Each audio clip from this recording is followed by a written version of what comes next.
What is up, my friends? NBA Power Rankings, ESPN.com. 2 weeks before the regular season ends and playoff time starts. Let's get it. All right, guys, here we go. We're going to break down ESPN's Power Rankings 2 weeks before the regular season ends. They start from the top and work their way down, where I've been doing Bleacher Report, where they go from the bottom all the way down. So we're going to start with the top with the Oklahoma City Thunder. So here we go. They are number one, and I agree with this. And the reason they are number one is SGA is the best player alive right now. As much as it pains me to say that it's not Jokic, SGA is the best player alive. And they won last year.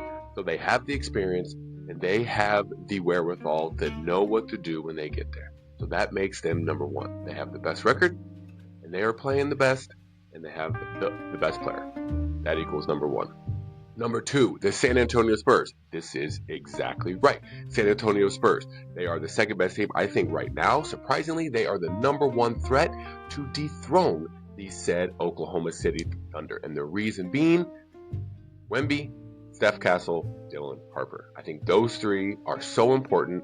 And it's crazy that they're all in their third, second, or first year in the league. This team has skipped so many steps. They are legit threats to win the title right now, and I think they are the number one contender to beat the Thunder. Number three, the Detroit Pistons. I personally would not have them here because of Cade.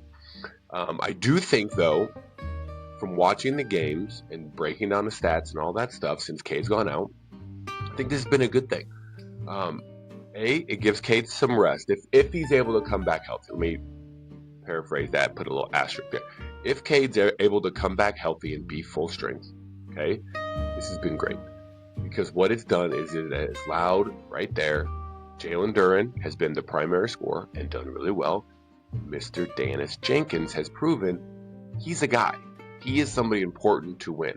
And so now the Pistons have shown, and now they can see they don't need to play Cade 45 minutes a game because they have Jenkins. And even they can play those two together.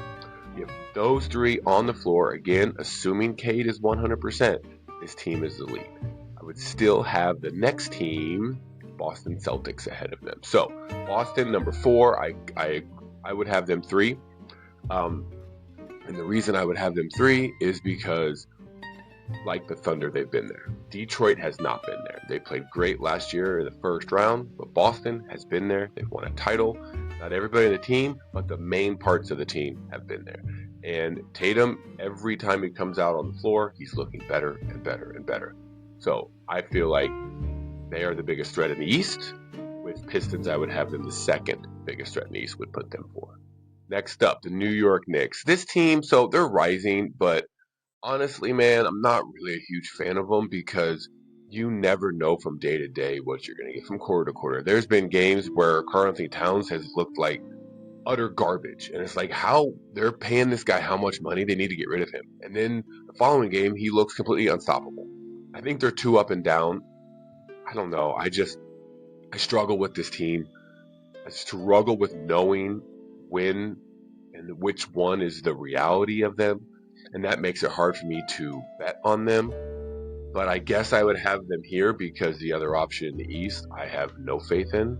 So I guess they should be here. But maybe I would probably have a few West teams that I would believe in before them. And this would be one of them right here, the LA Lakers. And the reason I would have them is because they figured out their big three. They have figured out Luka is top. It's there.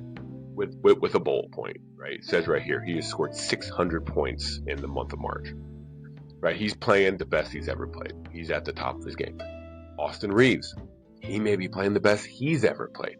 And LeBron as the third banana is really, really good when he can cut and move and post and run and not have to pound the ball all the time and destroy his energy doing that. He's a much better player. Getting the role players that kind of buy into this is really, really good. I think they are a threat. I think they are very far behind the top two in the West, but I still think they are a legit threat to do something. Get to the finals, I don't know, but I think they can upset a team. Probably in the second round, which it looks right now that they would probably be playing the Spurs, and that would be a hell of a matchup. Number 7, Denver. The biggest question for me with Denver is their defense. How is this what it is? Because they're like, I think I saw the last time I saw they were 23rd in the NBA in defense, and that is just not good.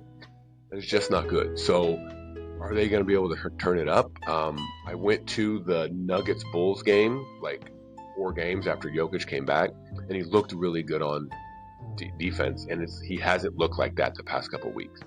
He was really physical.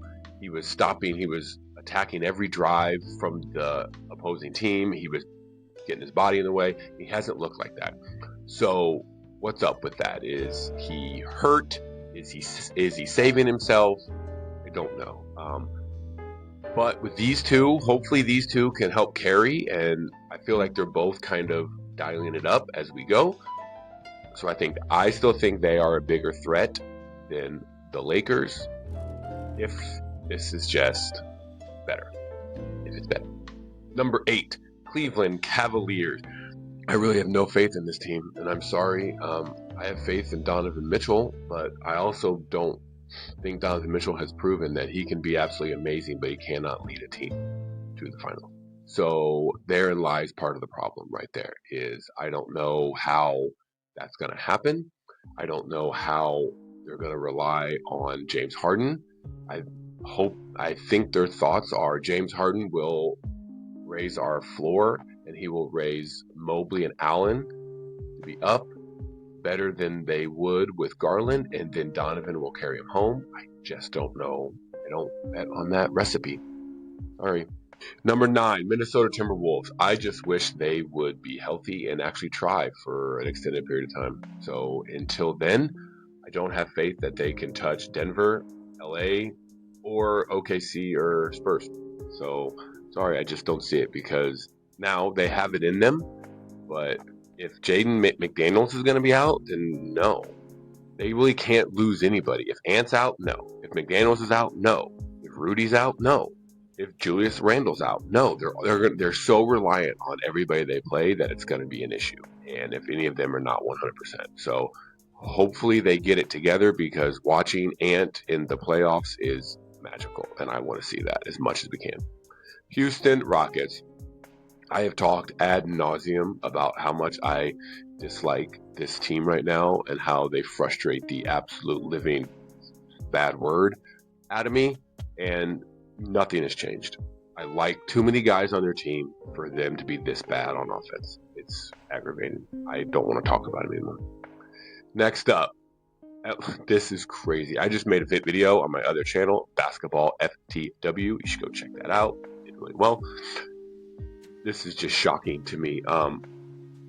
Their defense they're so athletic and long with Naw and Daniels.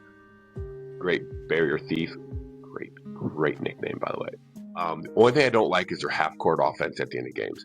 It relies a lot on CJ McCollum, which I don't hate. I like CJ. Just think they're a year away from Jalen Johnson being able to be that half-court guy. In the open court, it's awesome. In the open court, I'm in love with this team. But in the half court, when they're struggling or not struggling, but when they need to get a bucket, they just rely a lot on CJ. And I don't love that. And again, I think they're just a year away from Jalen being again, his stars continue to rise. They're just a year away from him being able to be like, I got this type thing. And I think that's where they're going to come up short this year. But I don't want to play him. No way in the world. Toronto Raptors. I'm struggling with this one because I really like this team. I made a video about them, how wrong I was. And I love Scotty Barnes. This is the best Brandon Ingram has ever looked and played. But I just don't think they just have it to compete with them, with the other teams in the East. I think they're going to make things hard, though. I think they're in the 5th position or 6th, 5-6 with Atlanta. They're kind of right in between. So the Knicks and Cavs, they're going to have to work to beat both of these teams. And is it going to make life harder for the Knicks and Cavs going further with these two beating them up a little bit? I think it will. But that's really kind of all I see it for both these teams. Phoenix Suns, great story. Right now it's shaping up that they're going to be playing the Spurs, and you can see Dylan Brooks coming in thinking he's going to be the best player on the floor, and he's probably going to screw some stuff up, get some fouls, try to get the young boys fired up and all that stuff, but it really is all for naught. Devin Booker is good, but if they're going to go up against Castle, Harper, and Wemby and all the other guys they have, it's just not going to mean much. Number 14, Clippers. This has been a little weird. I think they're going to get the 8 seed and end up playing the Suns, which I think the Suns will probably win that game. But if Kawhi shows up, you never really know Kawhi because he can be everything.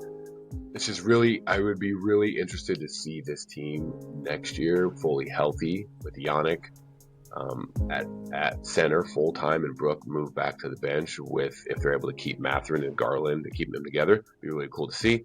But this year, not much. Charlotte Hornets. I think this team should be higher personally. They're playing really, really well. They have come down to earth a little bit, but they're playing really, really well. And their three of Khan, LaMelo, and Miller are really, really elite. I think they're going to fall based on their ability to guard. You can see they lost to Philly, and Tyrese was able to kind of do whatever he wanted to do.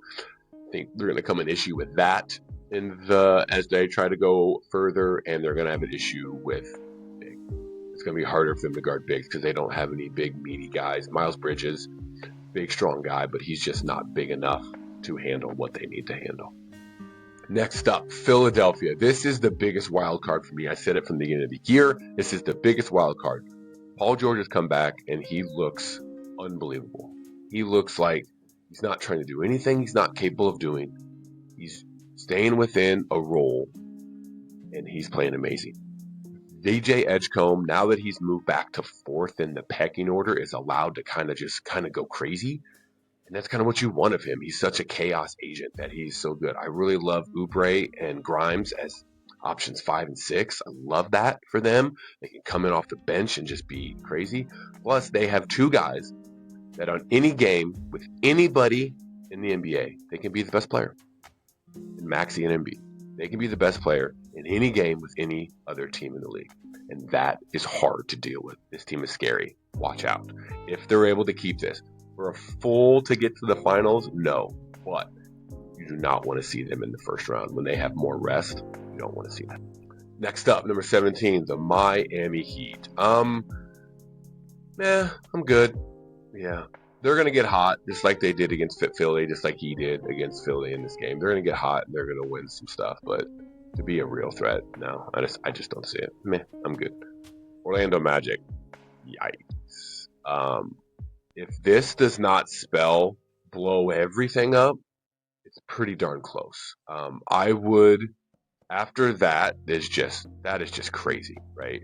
That I saw that and I was just like, my son's 6th grade team would struggle to do that to a team. And this is an NBA team getting it done to them. It's crazy. And my son's 6th grade team is really, really good. 2nd in state level good, and it's hard for them to do a 31 home run. Okay, just tough.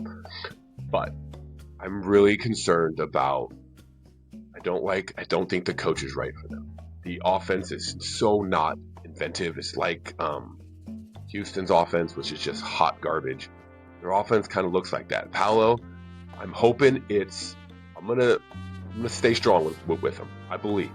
I hope it's just the coach and the surroundings, and I know Tatum had a year like this too. He came off a great year, and then he kind of shot too many 2s, and then they had to kind of bring him back. Like, all right, stop that crap, get to the basket, shoot better shots, and then he got better, right? Hopefully Paolo follows that same path. I believe that.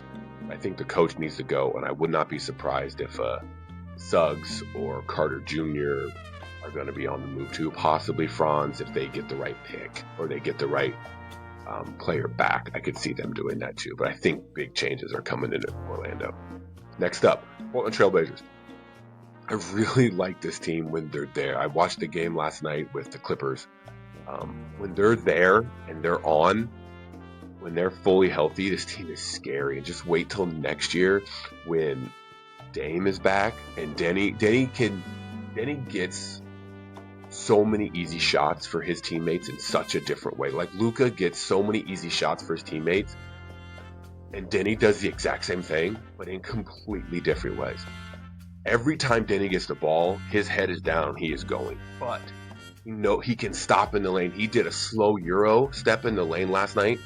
It's a great play. Did a slow Euro stop and then turned, instead of shooting it, turned out and passed out to a guy to hit a three. I think it was Chris Murray or Kamara, one of them, towards the end of the game. And it was just like, damn, that's like elite level stuff there.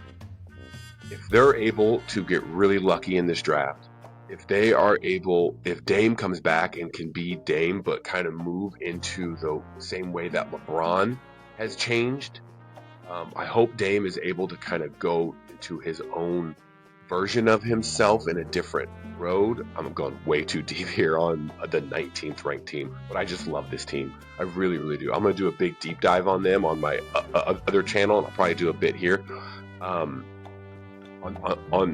this channel too. But man, I really, really like this team a lot, and I feel like their future. I think Klingon is a real guy for sure. And yeah, this team is really, really good. Sorry, I'll move on. That was way too much. Golden State. Do you see my shoulders there? Just sad. Just makes me really sad. I really hope they don't bring Steph back. It's not worth it. Why? What is the point of that? For them to they're going to get beat by Portland. But Steph, okay, let's just say Steph comes back. Okay? Just say it. I'll give it to you. Steph comes back. They got 7 games left. Steph comes back, plays 3 games, and they beat Portland. Okay, you just made yourself a worse draft pick. And then you're not beating Clippers. Okay, let's say you do. Okay, sorry. Let's just say you do. Well, just gave the Thunder a better pick. Good job by you on there. And now you get to play the Thunder. And you have literally 0 chance of that happening. 0. So just stop. Like, I just don't see the point. With everything healthy, yes. With Jimmy, with Kristaps, with Steph, awesome. Let's do it. Moses being there, awesome. I'll take them. But not now. Sorry. 21, Chicago. My shoulders did it again. I'm a big Giddy believer. I'm a big Buzelis believer. Leonard Miller has been playing well. Could that be a thing? Possibly. Didn't even get their first round pick this past year because he was hurt all year. I don't know if any of the guards, any of the trade deadline acquisition stuff that they did, I don't know if any of that's going to mean anything. I don't know if it's going to mean anything. But yeah, so I really hope they get lucky in the draft lottery. But even if they do, is it going to mean anything? I don't know. We need to move faster here. Pelicans, awesome. They're playing well. Things kind of look good, but they're still really bad. This is bad. Milwaukee, they need their GM came out and said if he doesn't sign the extension, he's going to be traded. Perfect. Giannis, don't sign it. Let's get traded and move on. That's it. Memphis Grizzlies. I don't mind some of the guys they have, and some of the guys have proven that they can play a little bit. I don't mind that, but they're still stuck with this. They're still stuck with this to kind of figure out what this is. Is he gonna grow up at some point and be something good and start to shoot again? Maybe. If not, get him out and just move on from it. Dallas. All that really matters here is this. So other than that, I really don't care. They got Cooper. They got Lively coming back next year. I think he's a guy. I think he's a real guy. And then hopefully they get one of the guards, Wagler or Acuff. That would be my top 2 picks. It was Acuff, but the way Wagler's been playing, I could see him with Cooper. Get one of them. Hopefully, if they can get one of the top 3, you do that too. But if they stay where they're supposed to be, get one of those, and you're good to go. This has been really good. I like this a lot. I was out on this, but I really like this. They get their pick, if they keep their pick, and they add another guy to what they have, oh yeah, big fan here. They're going to screw themselves out of a pick. I'm predicting that they are going to be out of the top 4 in the draft lottery, and that is going to suck because they won too many games, and that is malpractice. They should not have been playing these guys. They should have been playing the bench even more. Yeah, take that, pointing at you. Brooklyn Nets. This is bad because, I don't know. I feel like they have the possibility of something, but they need a star. They need the Darren Peterson that we all thought was coming into the year. That's what they need. That's all they need. They get that. That's everything they need right now is that. And then that will change everything. That's what they need. I hope they get that for them. Because it'd just be better to have Brooklyn, a really good team. Indiana Pacers. What's going on right now? I couldn't give a rat's butt about. This is all about next year. They're doing their job. They're going to get a top 4 pick. They're going to keep this pick, and they are going to take something elite. And this team is going to come back next year with Halliburton being 100%, Zubac being a whole offseason in there, ready to go. Team is going to be awesome. So excited for this. But what they're doing right now, couldn't give a rat's butt. Washington, I don't know. I'm indifferent on this because I like a lot of the young guys, and Will Riley is really coming on, and I really like him. I liked him at Illinois. Um, yeah, I like this. I like parts of this. But Trey Young and Anthony Davis just make me not like it. There you go, guys. NBA Power Rankings. 2 weeks out from the regular season ending and the playoffs starting. Went through it for ESPN. If you like this, sure you did. Hit that like, hit that subscribe button. Check out this other video of mine because you'll probably like that one too. Talk to you next time.